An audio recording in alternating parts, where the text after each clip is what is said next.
I am just an average, fucking, slightly overweight white guy, fucking racist gamer stereotype. Like, there's nothing special about me at all. Why did you say racist gamer stereotype? I'm trying to fit on your agenda here. What is my agenda? I'm also an incel and a racist, racist and a isophobe. That's my agenda? I mean, yeah, you're trying to paint me with everything possible, so... What the fuck? I never said you were... I never said you were any of those things. You just brought up, you were like, you called this guy, you called him...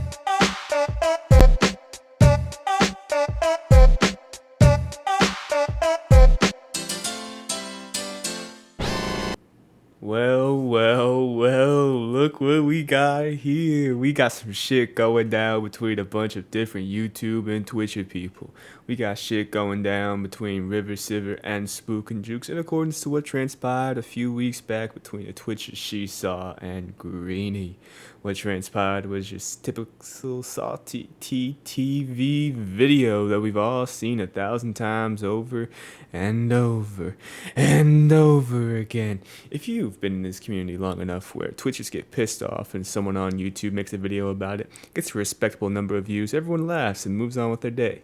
However, this salty TTV situation was a lot more different, which involved a crazy harassment campaign, as well as false copyright strikes, as well as misinformation and possible disinformation being pushed out into the community for everyone and their total grannies to consume.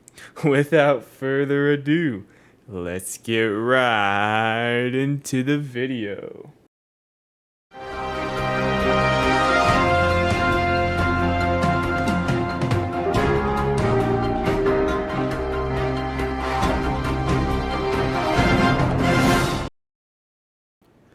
So there were lies being pushed in the SpooknJukes video responding to RiverCiver regarding the salty TTV video by SheSaw, which ultimately ended up in a copyright strike takedown of her video. One of the lies that I found him trying to push was the fact that SheSaw's video didn't fall under fair use, which isn't a great point to bring up because not only were there both POVs being included, but there was also editing included, as well as her own commentary, which is transformative to the video in question. Now, what constitutes fair use in a YouTube video? Well, allow me to show you the 4 factors of fair use on YouTube. Number 1, the purpose and character of use, including whether such use is of commercial nature or is for non-profit educational purposes. Number 2, the nature of the copyrighted work. Number 3, the amount and substantiality of the portion used relative to the whole copyrighted work. And number 4, the effect of the use upon a potential market for or value of the copyrighted work. Now I've got number 1 and number 3 opened up because I believe these to be the most relevant portions of these 4 factors from what I've gathered in SheSaw's video.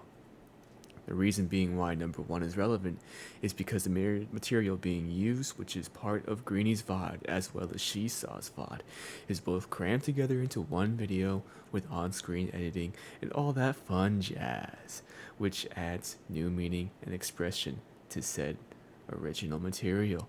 Number 3 is also most relevant is because there were small to medium-sized bits being used from Greenie's VOD as well as SheSaw's VOD that were included in the video with the splash of editing that I mentioned earlier.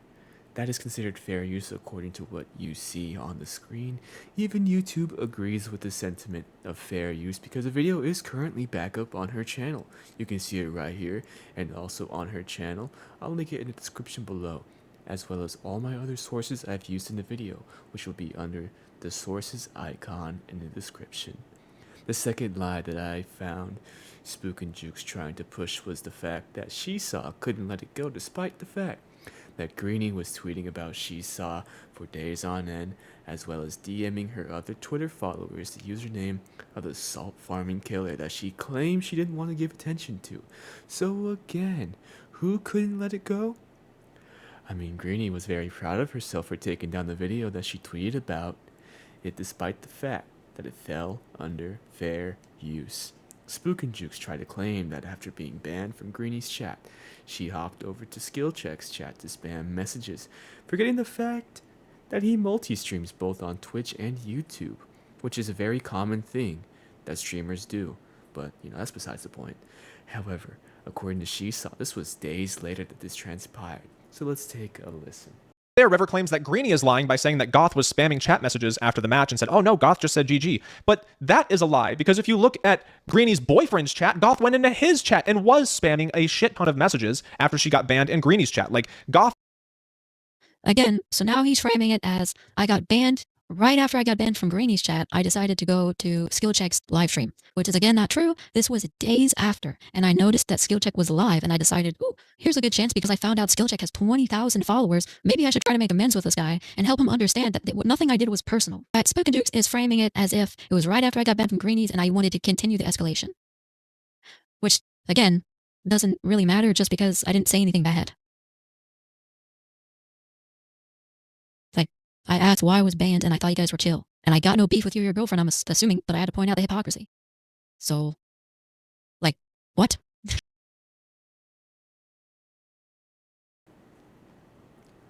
So you may be asking yourself, Steve, why do you believe SheSaw rather than SpooknJukes?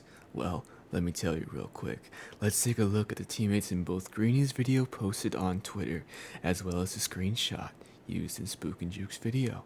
The teammates in those pieces are all completely different, and I mean, all of the teammates are completely different. Like, not even one of them is the same person.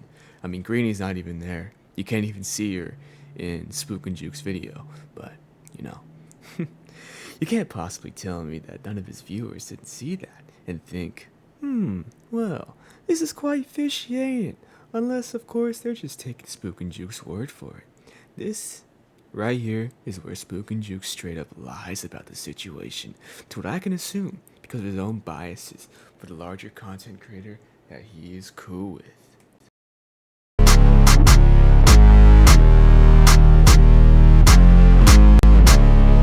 SpooknJukes, in his response to RiverCiver, utilized deceptive editing tactics by leaving out important contextual evidence as well as cutting videos short to fit into his own biases.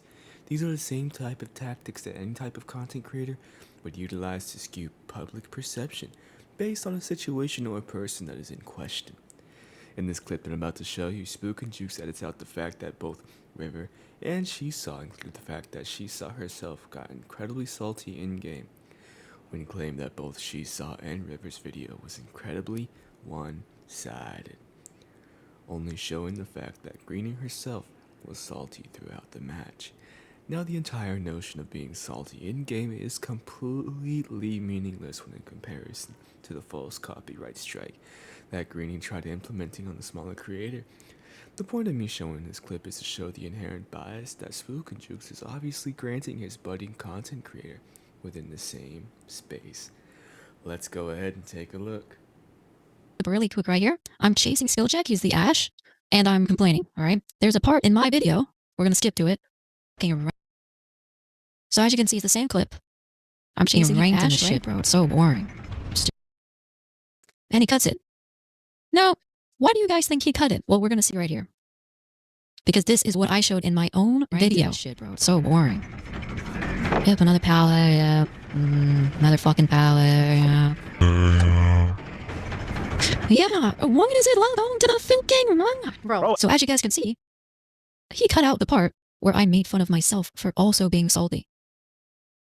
Why would he cut that out? And in my opinion, the only reason he cut it out was to skew how it looked and make it look like I am not admitting that I'm salty too, or I'm pretending like I'm better than Greenie, or I don't know, acting holier than thou or something. Because otherwise, why would he cut that out? Now, this isn't the only instance where SpooknJukes lies about the actions of SheSaw in order to skew public perception. In this clip right here, you'll hear SkillCheck admit on Greenie's stream, which she privated by the way, we'll go over that later in this video, that he went into SheSaw's stream to tell her to seek God, after telling her to seek God in endgame chat, which is the exact same reason why SpooknJukes proclaimed that he wasn't going to make a video on the events that transpired in SheSaw's video.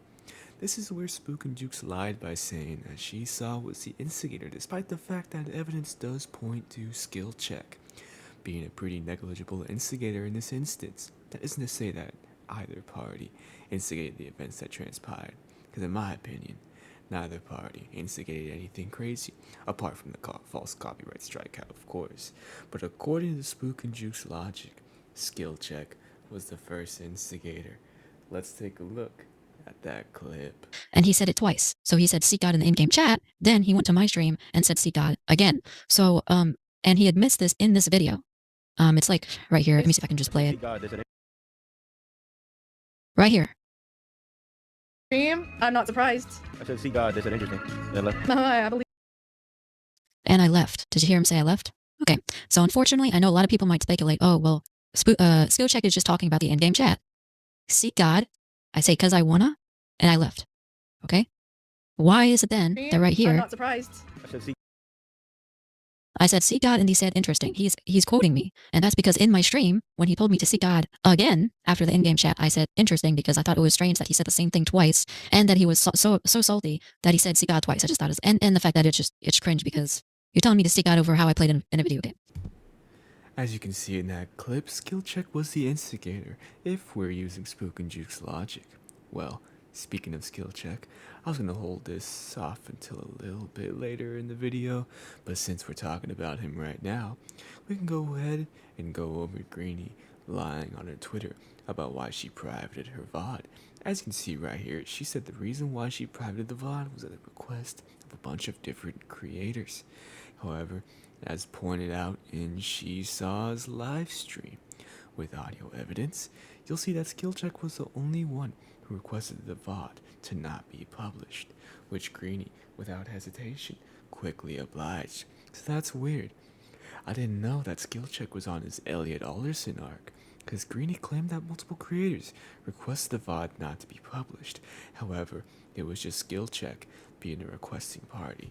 Let's take a look at that clip. Not gonna lie. do me a favor. What? Can you not publish this VOD? Oh yeah. I don't want to give that sick fuck any content. Nah, and if you're still watching, Gross, if you start recording. Oh, they got banned. No, they're still watching. If they start recording and we ban them, you can just like report that they stole your content. Oh, I will. We ain't giving that sick freak any. What the? That sick fuck. So as you can see, Skill Check was the one who requested the VOD to be private. There was never no multiple creators that requested the VOD to be taken down, as seen with the audio evidence that was published on SheSaw's live stream, which is just more proof in SheSaw's favor. Riding around the block with a Glock, yo ass finna get shot. That's the silencer. That's the grenade launcher. I'm finna kill you. So what really most inspired me to making this video, besides the false copyright striking and trying to justify said copyright strike, was the fact that SpooknJukes said that she was salt farming and fishing for reactions in order to get content out of it. Hey, SpooknJukes, my man, you do the same exact thing. I'm scrolling down your channel right now, and you just search up salt, and there's so many videos pertaining to salty TTVs. You've made videos about that type of stuff. Not just TTVs, but also players as well. But, that's besides the point. Look, I'm not actually saying that they aren't entertaining. They're pretty fun to watch. I find myself going back to these videos every now and then. I mean, because I was a fan of this guy and what he used to stand up for. But now with this whole situation, I'm starting to think he's losing the plot. There's nothing wrong with making salty Twitch streamer content. Everyone does it. Not just in DVD, but any other game that's ever existed. I mean, that niche is starting to get popular in Marvel Rivals. I find it incredibly hypocritical that SpooknJukes is hill to die on, says minuscule assault farming, when pertaining to false copyright strikes. It's a bad hill to die on in my opinion, but I'm not someone with a large viewer base, so who am I to say what's right? Isn't that right? Yeah, totally right. This video is getting pretty long, so I'll just end it right here. If there's anything that you feel I left out, didn't look into quite enough, or simply didn't do enough research on, please feel free to leave it in the comments below, as I may do a part 2 pertaining SpooknJukes' other point when addressing the doxing that his fanbase may have possibly done. Anyway, it's been a pleasure speaking to you all, and have a wonderful rest of your day.